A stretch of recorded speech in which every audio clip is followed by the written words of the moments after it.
नाणेघाट आणि त्याच्या रक्षणासाठी निर्माण केलेले किल्ले अतिशय विलक्षण आणि अतुलनीय आहेत. यामध्ये शिवनेरी, जीवधन, हडसर, निमगिरी आणि चावंड हे किल्ले येतात. यांना आपण नाणेघाटाचे पंचरक्षक म्हणू शकतो.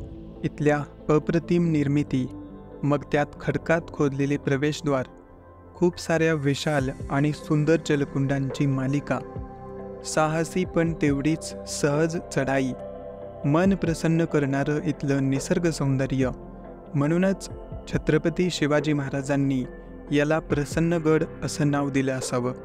हा आहे विलक्षण आणि अप्रतिम असा किल्ले चावंड.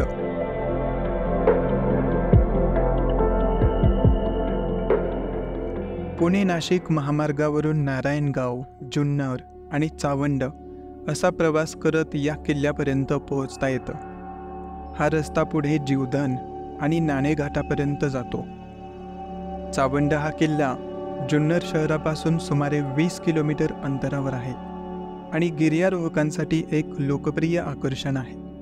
समुद्रसपाटीपासून 3399 फूट उंचीवर असलेला हा किल्ला नाणेघाट जवळील सह्याद्री पर्वतराशीत वसलेला आहे. किल्ल्यावर 800 वर्षांहून अधिक जुन्या बांधकामाचे अवशेष आहेत.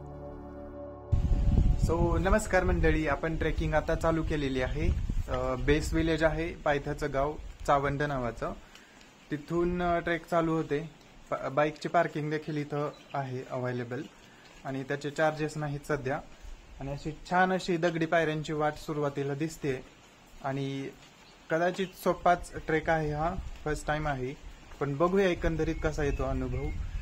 हलका पाऊस सुरू आहे. जर असाच पाऊस सुरू झाला तर असाच पाऊस राहिला तर मस्त ट्रेक होईल आपला. तर चला लेट्स गो.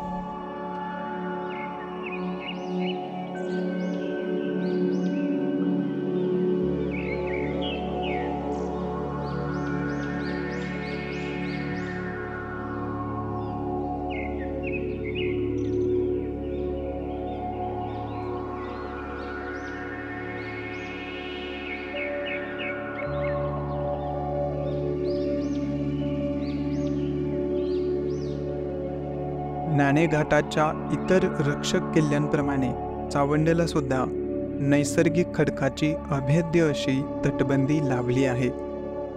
सध्या इथे चढाईसाठी छान दगडी पायऱ्या बनवलेल्या आहेत आणि रेलिंग बसवले आहेत, ज्यामुळे चढाई अवघड राहिलेली नाही. मात्र तरीही पावसाळ्यात इथल्या निमुळत्या वाटा लक्षपूर्वकच पार कराव्यात. तर मंडळी, आपण आता ही अशी दगडी पायऱ्यांची वाट चालत आलोय. इथून आता छोट्या दगडी पायऱ्या आहेत जुन्या आणि त्याला रेलिंग बसवलंय लोखंडी.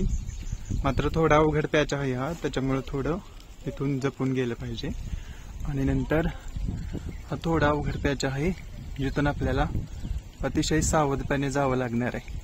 चला तर, दगडी पायऱ्या परत एकदा सुरू झालेल्या आहेत आणि हा होता तो अवघड पॅच जिथून आपल्याला अगदी सावकाशपणे यायचंय. आणि ही अशी वायर आहे बांधलेली इथं, जी पकडून आपल्याला वरती यायचंय. आणि अतिशय निमुळता असा रस्ता आहे, त्याच्यामुळे तिथून इथपर्यंत थोडं जपूनच या. चला आता नेक्स्ट, इथून पुढे मात्र आता सोपा मार्ग आहे, तो कम्प्लीट करूया.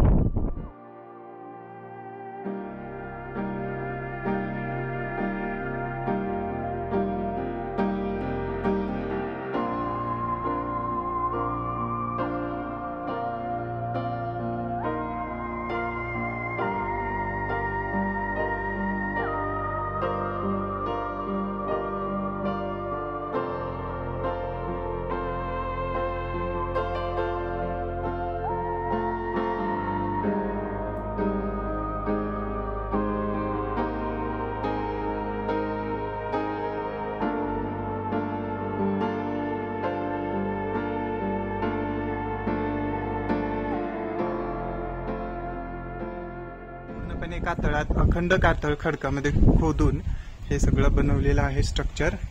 आणि पाणी जाण्यासाठी वगैरे मस्त रचना इथे दिसते. आणि गणपतीची मूर्ती आहे. चला तर आत जाऊया आता. एक अप्रतिम दगडी महादरवाजा आहे जो अजूनही संरचनात्मकदृष्ट्या शाबूत आहे. गोमुखी आकाराचा हा दरवाजा म्हणजे अखंड कातळात खोदलेली एक अद्भुत निर्मिती. शिवाय पायऱ्या सुद्धा खडकातच खोदल्या आहेत आणि अगदी वरच्या भागापर्यंत नेतात.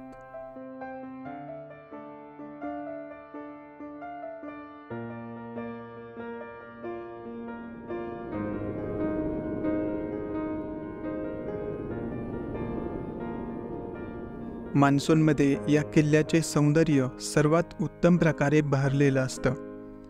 किल्ल्यावर एकमेव तोफ आहे जी वर येताच दृष्टिक्षेपात येते.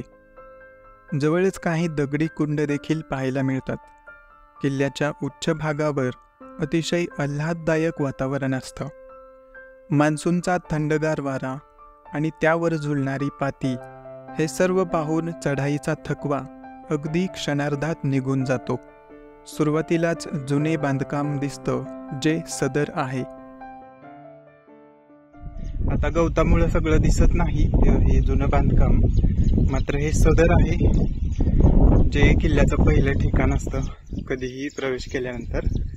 तर हे ते सदर आहे आणि दगडाचे छोटे छोटे कुंड इथं दिसत आहेत आणि थोड्याफार भिंती वगैरे असं स्ट्रक्चर दिसतंय. आणि आपण एंटर करत आहोत वाड्यांमध्ये. हे जुन्या वाड्यांचे अवशेष आहेत. शेजारी आणखी काही वाड्याचे अवशेष आणि जवळच पाण्याचे टाके सुद्धा आहेत.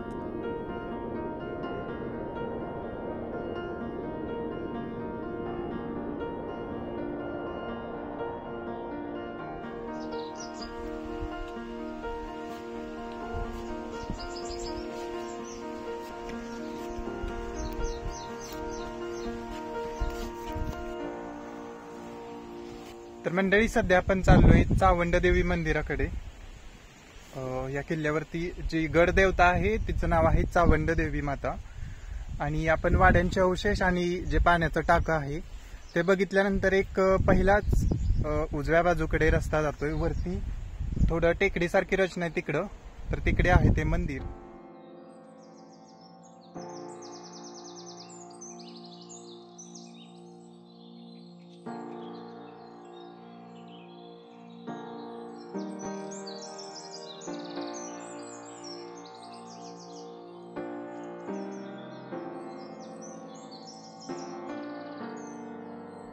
निजाम अहमदने सर्वप्रथम हा किल्ला मिळवला. नंतर निजामासोबत करार करून मुघलांना हा किल्ला मिळाला. असं मानलं जातं की छत्रपती शिवाजी महाराजांनी या किल्ल्याचा ताबा घेतल्यानंतर याचे नाव प्रसन्नगड असं ठेवलं.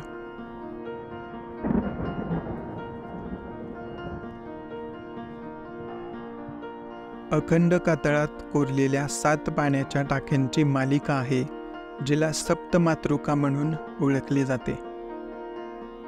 जवळच पुष्करणी सुद्धा आहे जिथे सुंदर अशा शिल्परचना पाहायला मिळतात.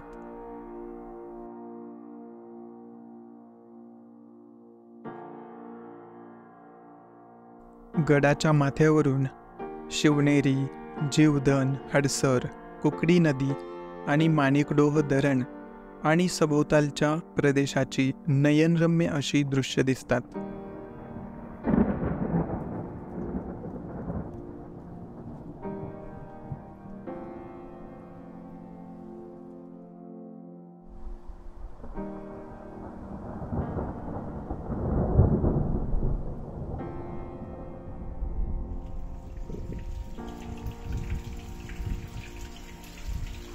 तर मंडळी, अशा प्रकारे आपण हा चावंड उर्फ प्रसन्नगड हा किल्ला बघितलेला आहे आणि ट्रेकिंग पूर्ण केलेली आहे. आणि याची ट्रेकिंग म्हणलं तर मध्यम श्रेणीची ट्रेकिंग आपण म्हणू शकतो.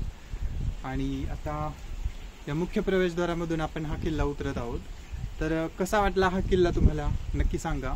या किल्ल्याचा ट्रेक खूपच छान आहे आणि खूपच मस्त वातावरण आहे सध्या इथं. आणि तुलनेने गर्दीसुद्धा कमी आहे. तर तुम्ही नक्की विचार करू शकता. जुन्नरपासून अगदी जवळ आहे. जर व्हिडिओ आवडला असेल तर लाईक, शेअर, सबस्क्राईब करा आणि आपला चॅनल पाहत राहा. तसेच ट्रॅव्हल करत राहा, स्वतःची काळजी घ्या आणि आपण भेटूया अशाच एका भन्नाट व्हिडिओमध्ये नेक्स्ट ठिकाणी. तोपर्यंत गुड बाय, धन्यवाद.